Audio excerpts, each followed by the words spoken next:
Império Assírio, Império Romano, Império Azteca, Império Britânico, Império Soviético, Império Estadunidense.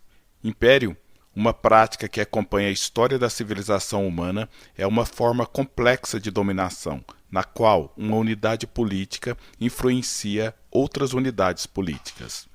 Daí o imperador ser reconhecido como o Rei dos Reis, indicando o caráter supranacional de seu domínio. Se o poder é o elemento comum dos imperialismos, não significa que eles sejam iguais. Há três tipos de imperialismos: o militar, o econômico e o cultural. O imperialismo militar surgiu no mundo antigo e legitima-se na força das armas. É uma forma de dominação muito mais crua, na qual um povo submete o outro militarmente, podendo saquear suas cidades, escravizar homens, mulheres e crianças. É por isso que Santo Agostinho, em Cidade de Deus, comparou Alexandre Magno, o mais famoso de todos os imperadores, a um pirata, ressaltando que o pirata saqueia pouco e por isso é considerado um ladrão. Já, como Alexandre saqueou muito, é chamado de imperador. Como o imperialismo militar depende da habilidade dos guerreiros, pode ocorrer que um povo pobre conquiste um outro bem mais rico, como foi o caso da Macedônia com os gregos, ou que povos grosseiros conquistem povos mais sofisticados culturalmente, como foi o caso dos romanos, também com os gregos. O imperialismo econômico é um fenômeno específico do capitalismo, quando um império explora economicamente outros povos. O seu auge ocorreu entre 1875 e 1914, quando a Grã-Bretanha, França, Alemanha, Itália, Holanda, Bélgica, Estados Unidos e Japão praticamente dividiram o mundo entre si. O caso típico é da Inglaterra, que em 1920 controlava quase um quarto do território do mundo. Isso inspirou a frase: "O sol nunca se põe no Império Inglês". A maior criação do imperialismo britânico foi Cecil Rhodes, que viveu entre 1853 e 1902, um explorador de diamantes e ouro na África, tão poderoso que surgiu um país inspirado no seu nome, a Rodésia. Cecil Rhodes afirmou: "Acredito que nós, britânicos, somos a primeira raça do mundo.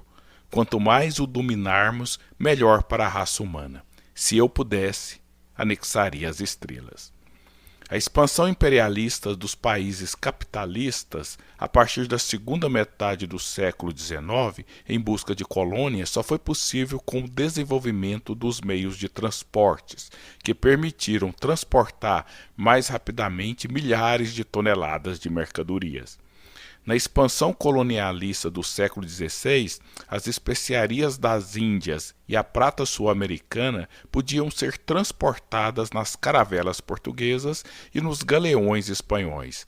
Mas o capitalismo monopolista do século XIX exigia máquinas poderosas, como os navios a vapor ou a combustão e as locomotivas de ferro.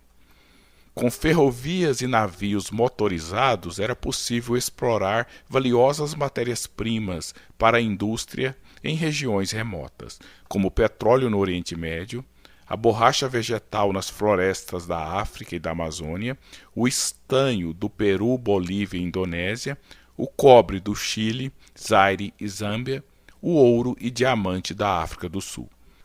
Os meios de transportes modernos permitiram a importação de alimentos, como a carne e o trigo, da Argentina, Uruguai e Nova Zelândia.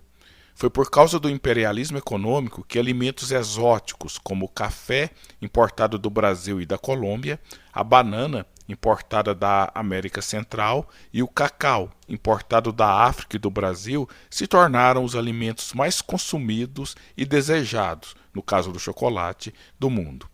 Mas o interesse dos países capitalistas não era apenas em matérias-primas e alimentos. Eles precisavam principalmente de novos mercados consumidores para seus produtos industrializados.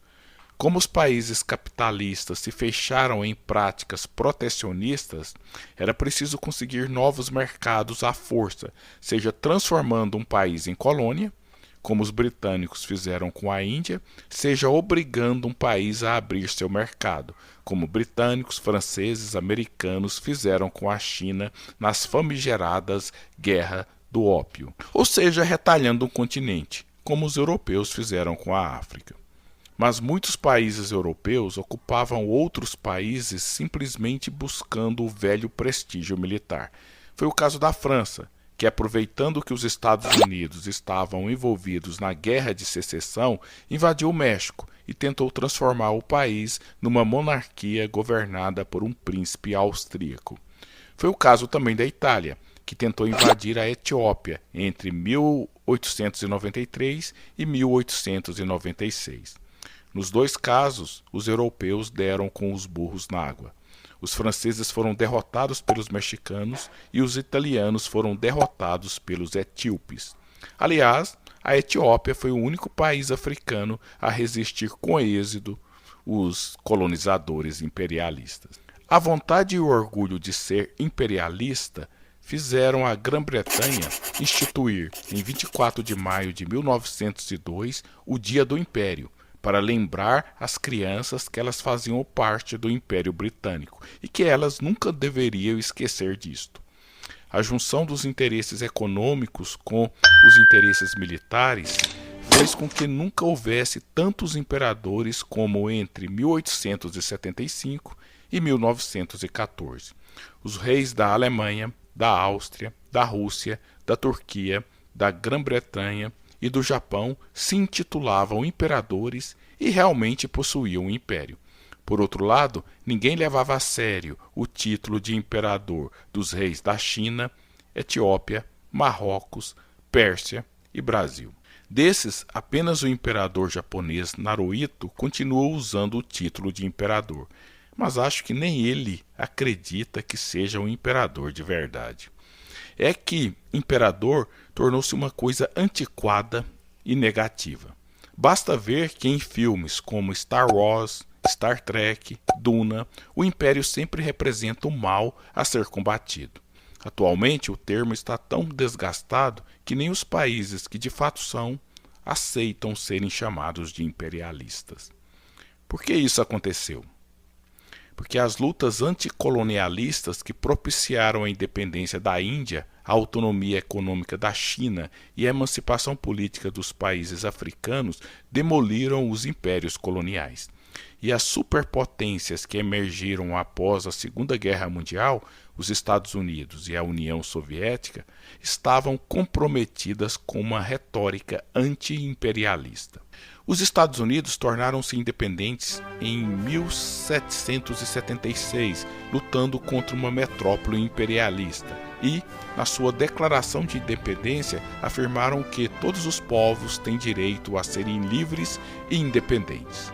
Por mais que o cinismo faça parte da política, não dá para simplesmente rasgar um documento tão importante como esse.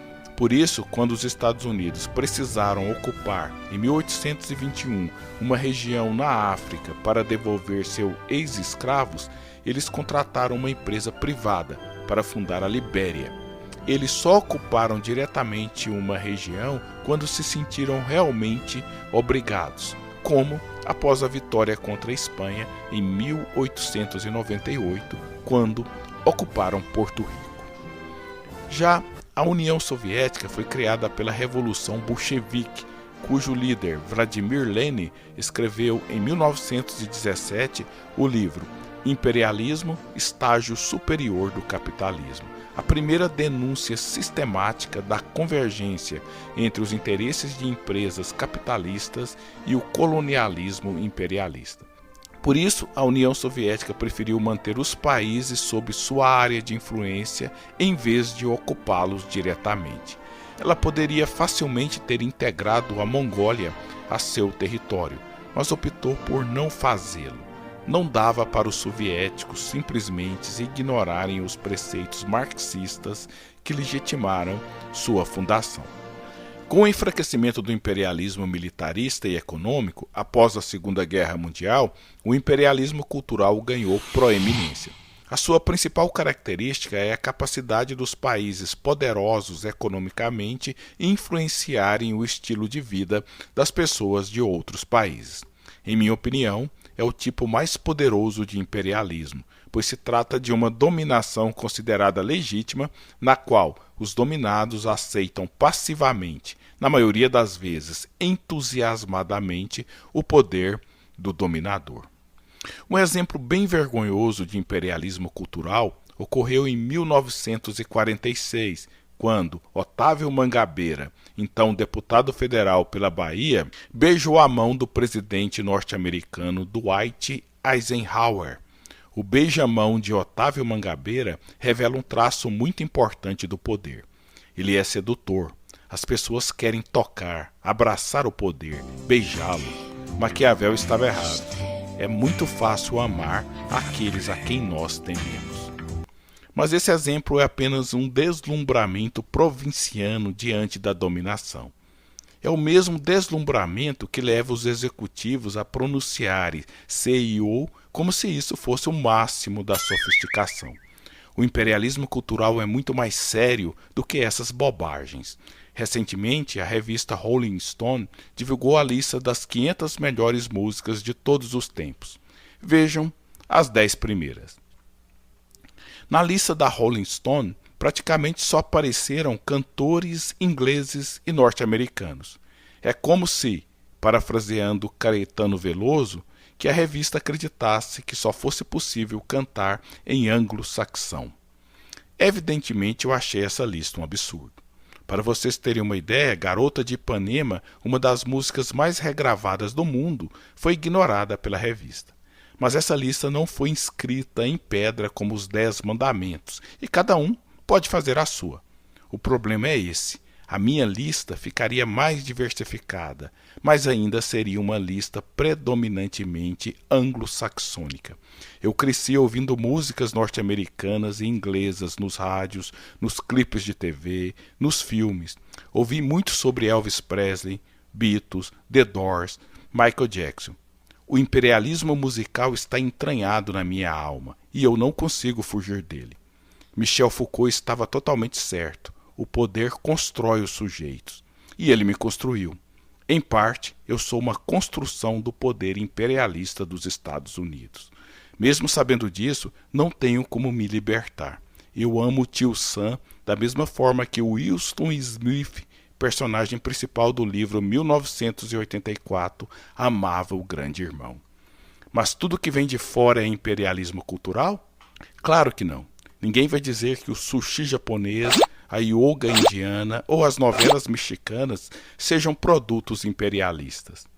É imperialismo cultural tudo o que reforça a dominação econômica, que faz você achar que seu país é inferior culturalmente, como os filmes da franquia Rambo, que desvalorizavam os povos orientais diante dos norte-americanos. Enfim, imperialismo militar, econômico e cultural são práticas concentradas de poder. Atualmente, a dominação tornou-se menos escancarada e violenta, mas ela procura colonizar nossas almas por meio da cultura. Fiquemos alertas.